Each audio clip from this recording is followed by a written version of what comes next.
Guys welcome back to the motion graphic editing part 2। आज हम कुछ 3D मोशन ग्राफिक एडिटिंग के बारे में सीखेंगे। गाइज आप लोग पहले वीडियो देख लो।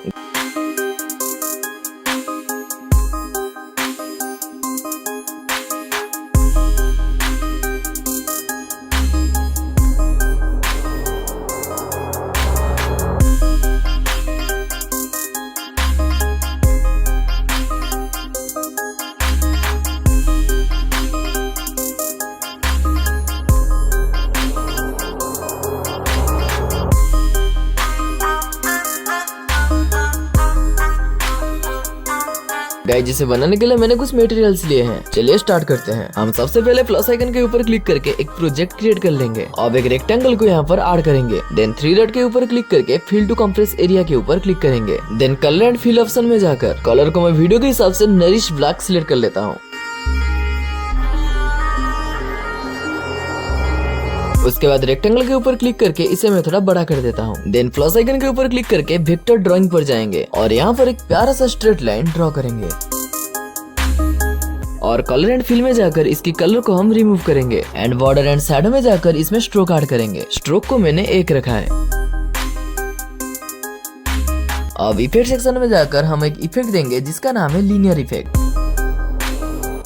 लीनियर इफेक्ट को चूज करके इसकी काउंट वैल्यू को हम 16 रखेंगे और पोजीशन में जाकर एक्स वैल्यू को बड़ा कर देंगे और मूव एंड ट्रांसफर में जाकर इसे कुछ इस तरीके से यहाँ से सेट कर देंगे। इसे हमें पूरा सेट करना होगा, तो मैं इफेक्ट में जाकर इसकी काउंट वैल्यू को बढ़ा देता हूँ और इसकी पोजीशन को और भी ज्यादा थोड़ा बढ़ा देते हैं।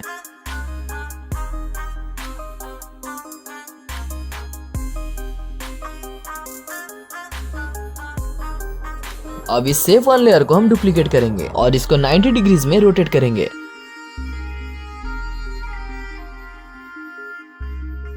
इतना होने के बाद मूव एंड ट्रांसफर में जाएंगे। इसे कुछ इस तरह से ऊपर की ओर सेट कर देंगे।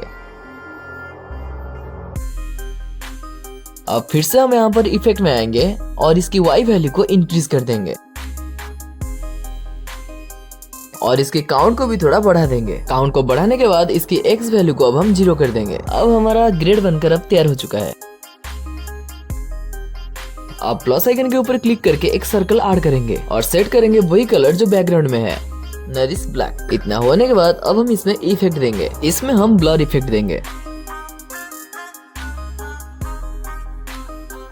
और इसकी स्ट्रेंथ को हम इंक्रीज कर देंगे एंड मूव एंड ट्रांसफर में जाकर इसको कुछ इस तरीके से बड़ा कर देंगे और इसके साइज को कुछ इस तरीके से हम सेट कर देंगे। अब इस प्रीसेट को सेव करके इसकी लेयर को हम डुप्लीकेट कर देंगे और इसे कुछ रैंडमली हम कुछ इस तरीके से सेट कर देंगे एंड उस लेयर को भी कुछ इस तरीके से डुप्लीकेट करके इसे भी यहाँ पर सेट कर देते हैं।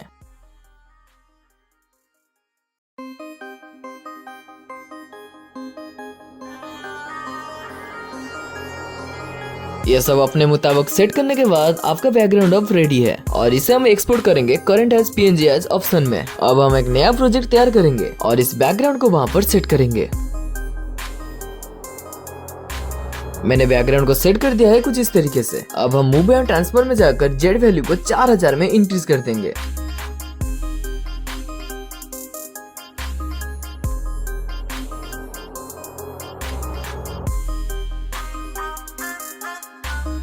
और तो और इसकी लेंथ को कुछ इस तरीके से बड़ा कर देंगे और एक सेक्शन में जाकर इसे कुछ इस तरीके से ऊपर की ओर सेट कर देंगे। मैंने अब यहाँ पर अपना बैकग्राउंड तैयार कर लिया है।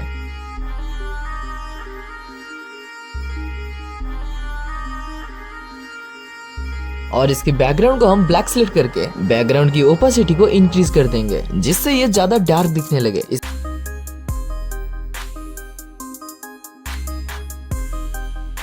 इसके बाद इसकी टाइमलाइन को मैं थोड़ा बढ़ा देता हूं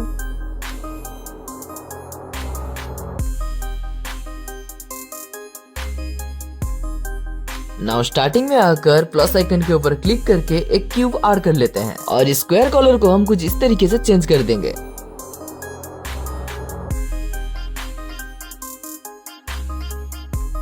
अब हम यहाँ पर एक इफेक्ट ऐड करेंगे जिसका नाम है बॉक्स।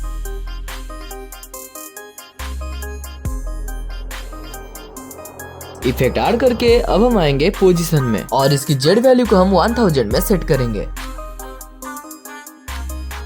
अब स्केल वाले ऑप्शन को यूज करके इसको हम बिगर बनाएंगे। अब हम y वैल्यू को डिक्रीज करके इसे कुछ फ्रेम के नीचे में ऐसे सेट कर देंगे। अब एंड मूव एंड ट्रांसफॉर में जाकर इसे कुछ इस तरीके से ऊपर की ओर उठा लेंगे। अब हम जाएंगे रोटेशन वाले ऑप्शन में और y वैल्यू की मदद से इसे हम रोटेट करेंगे। y वैल्यू को रख लेंगे हम -52 पर और पोजीशन में जाकर इसे मैं थोड़ा एडजस्ट कर लेता हूँ।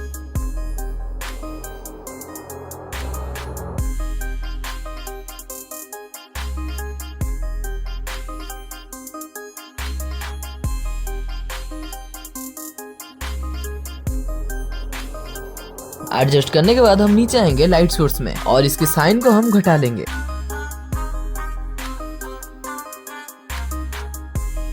इसकी डायरेक्शन की x वैल्यू को हम कुछ इस तरीके से ले आएंगे और y वैल्यू को भी कुछ इस तरीके से माइनस में सेट करेंगे।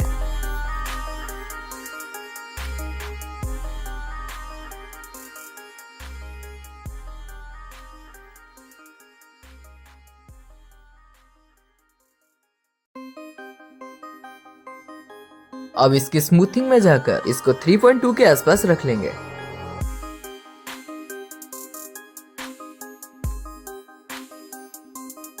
अब हम आएंगे पोजीशन में और y एक्सिस में और टाइमलाइन में आकर वहां पर 0 में एक की फ्रेम ऐड करेंगे और 2 सेकंड आगे आकर वहां पर भी एक की फ्रेम ऐड करेंगे। अब हम डिक्रीज करेंगे y वैल्यू को कुछ इस तरीके से और ग्राफ सेक्शन में जाकर इस वाले ग्राफ को आप ऐड कर लेना। इसे थोड़ा देख लो।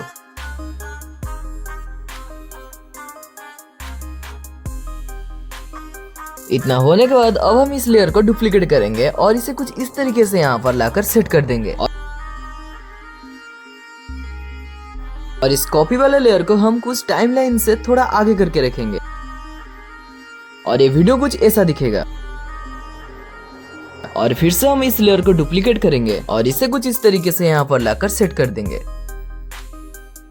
और ये थर्ड वाला डुप्लीकेट लेयर को टाइमलाइन से भी थोड़ा आगे की ओर रखेंगे। अब वीडियो कुछ ऐसा दिखेगा।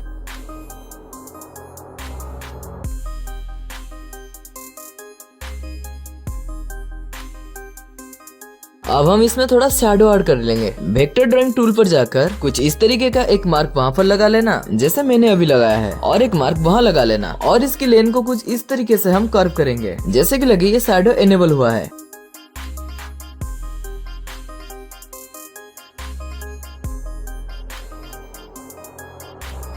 कलर एंड फिल में जाकर इसकी कलर को हम ब्लैक कर लेंगे और इफेक्ट सेक्शन में जाकर गशियन ब्लर इफेक्ट को ऐड कर लेंगे और इसको कुछ इस तरीके से माइनस पर रखेंगे। इसको मैं पहले सेट कर लेता हूँ, आप लोग भी देख लो।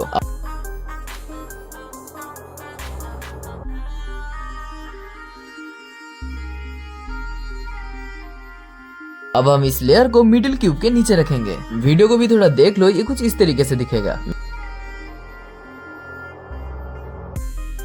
मेरे को इसकी परछाई थोड़ा अच्छा नहीं दिख रहा है, इसको मैं थोड़ा सेट कर लेता हूँ।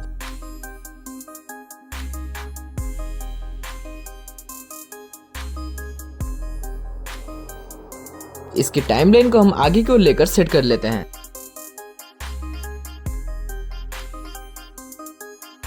और वैसा ही शेप का एक डुप्लीकेट लेयर बनाएंगे और उसे हम सेकंड लेन के नीचे रखेंगे और मूव एंड ट्रांसफर में जाकर इसे कुछ इस तरीके से हम सेट करेंगे।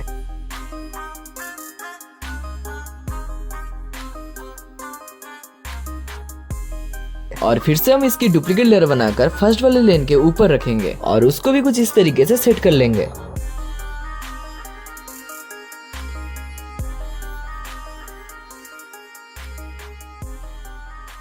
अब हम यहाँ पर एक सर्कल ऐड करेंगे और इसकी टाइमलाइन को कुछ इस तरीके से बढ़ा देंगे और इसको मैंने कुछ इस तरीके से सेट कर रखा है।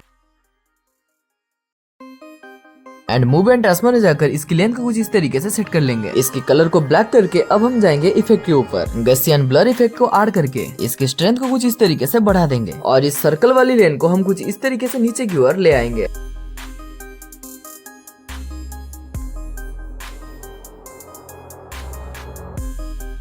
एंड मूव एंड ट्रांसफर जाकर एक की फ्रेम ऐड करेंगे और सर्कल वाले में और एक की फ्रेम देकर इसे कुछ एनिमेट करेंगे जैसे क्यूब को किया था।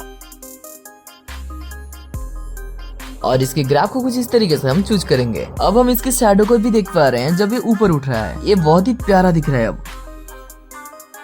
अब फिर से प्लस आइकन के ऊपर क्लिक करके हम ऐड करेंगे कैमरा ऐड करते ही मैं इसके शैडो को अब अच्छे से देख पा रहा हूँ। आप लोग भी देख पा रहे हो इसकी एनिमेशन अब कुछ धीरे धीरे स्मूथ होने लगा है।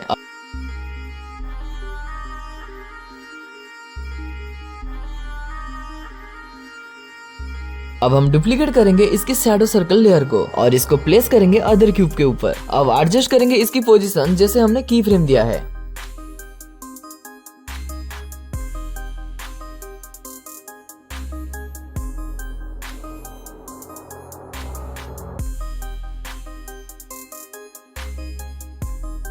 एडजस्ट करने के बाद हमारा एनिमेशन कुछ इस टाइप का दिखेगा।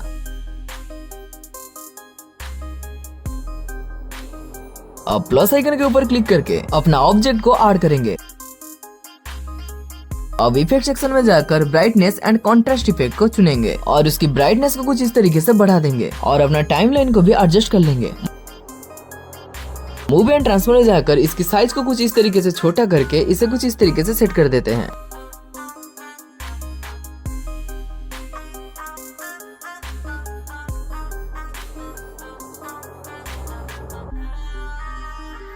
अब हम यहाँ पर की फ्रेम्स देंगे और फर्स्ट वाला की फ्रेम के ऊपर आकर इसे कुछ इस तरीके से नीचे की ओर स्लाइड कर देंगे और इसमें इस वाले ग्राफ को ऐड कर देना और आपका एनिमेशन कुछ इस टाइप का दिखेगा।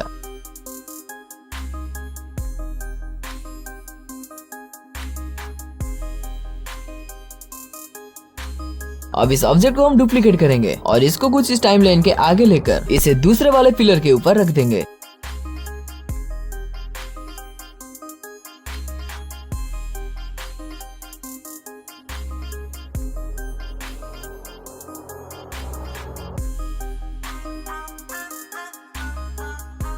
अब ये कुछ इस टाइप का दिख रहा है। अब फिर से इसको कॉपी करके इसे तीसरे वाले ऑब्जेक्ट के ऊपर रख देंगे। अब हमारा एनिमेशन कुछ इस टाइप का दिखेगा।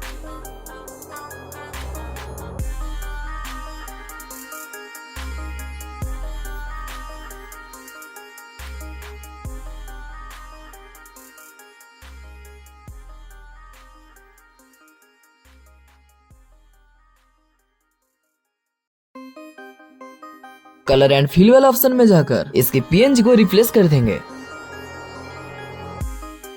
अब हमारा एनिमेशन कुछ इस टाइप का दिख रहा है।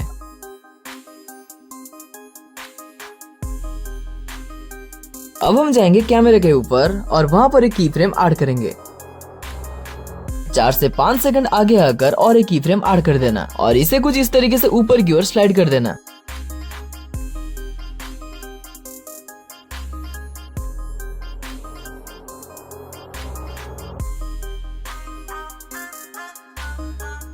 और की फ्रेम दोनों के बीच में आकर इस वाले ग्राफ को ऐड कर देना। अब हमारा एनिमेशन कुछ इस टाइप का दिखेगा।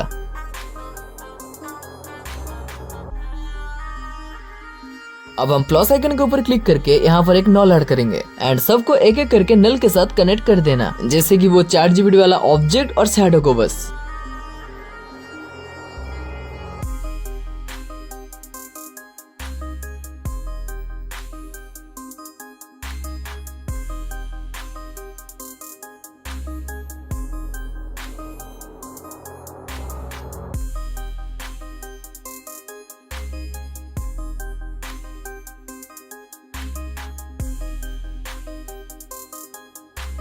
उसके बाद नल में 2 की फ्रेम ऐड कर देना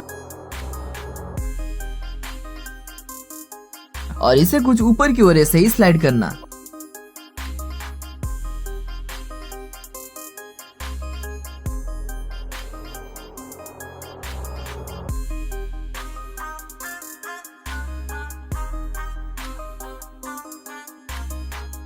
और इसे एडजस्ट करने के बाद इस वाले ग्राफ को आपको दे देना है। अब हम कैमरे के ऊपर जाएंगे और वहां पर एक की फ्रेम ऐड करके इसे कुछ इस तरीके से जूम कर लेंगे।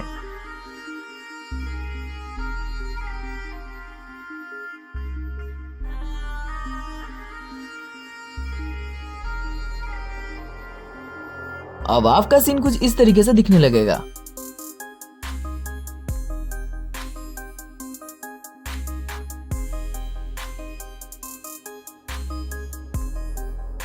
अब हम जाएंगे बॉक्स इफेक्ट के ऊपर और इसकी रोटेशन में एक की फ्रेम ऐड कर देना और 6 सेकंड आगे जाकर दूसरा की फ्रेम ऐड कर देना और इसकी रोटेशन को कुछ इस तरीके से बढ़ा देना।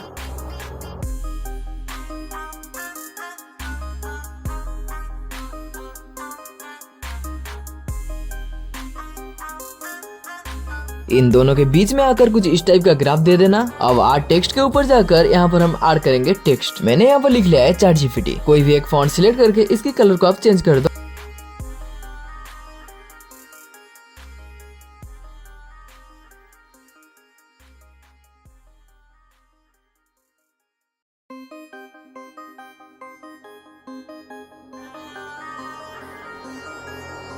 और इसको कुछ इस तरीके से बढ़ा करके इसकी ओपेसिटी को हम डिक्रीज कर देंगे।